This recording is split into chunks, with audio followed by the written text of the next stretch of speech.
Hey friends, welcome back to the channel. Today we've got two big parts. First, the hottest news of the day, and second, the major highlights of the entire week. This way you'll get both the urgent updates and the bigger picture. Part 1, hot news of the day. Trump announces 100% tariffs on Chinese imports. Donald Trump shocked the markets by saying the US will impose 100% tariffs on Chinese goods starting November. This is on top of existing tariffs, and he also hinted at export restrictions on key software. Markets reacted instantly. The S&P 500 dropped nearly 3%. NASDAQ also fell hard. Investors rushed into safe havens like gold and US bonds, while the dollar itself weakened. Okay, China hits back at US chip companies.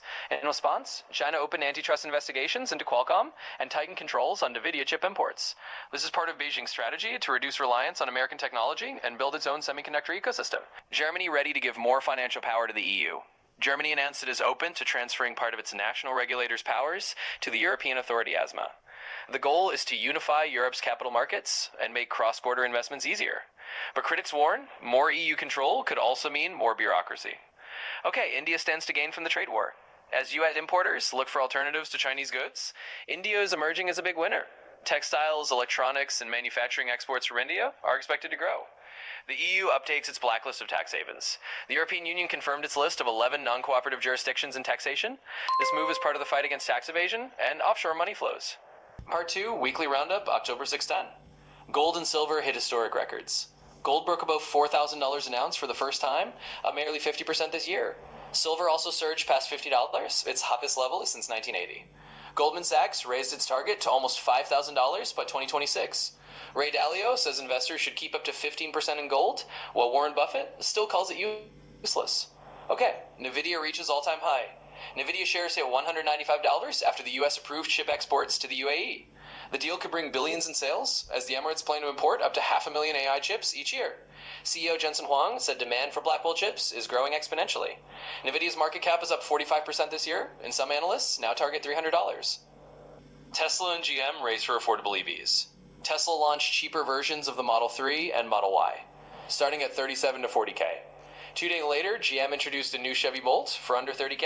Markets didn't cheer much. Tesla stock fell 4.5%, GM dropped lightly, but the EV price war is heating up. Okay, Ferrari disappoints investors. Ferrari raised its revenue forecast, but investors weren't impressed. The stock crashed 14%, its worst drop since 2016. The company also cut its EV plans in half. By 2030, only 20% of models will be electric, down from 40%. Okay, French politics add uncertainty. Emmanuel Macron reappointed Sébastien Lecornu as prime minister just days after his resignation. This move is meant to stabilize parliament and pass the 2026 budget, but political tensions remain high. Reports nearly 60% of wealthy entrepreneurs plan to move assets abroad. Top destinations: Singapore, the UK, and Switzerland. Capital flows are becoming more global and diversified. Okay, oil prices fall on Gaza ceasefire talks.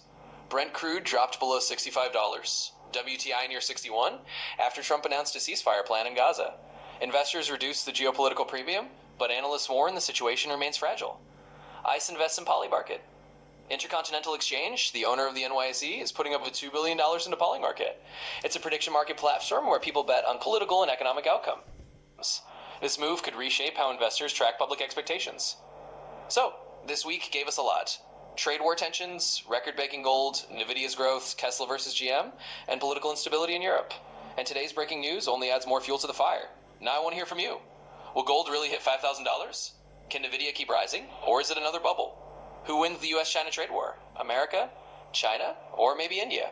Drop your thoughts in the comments, don't forget to like and subscribe, and I'll see you in the next video with more market updates.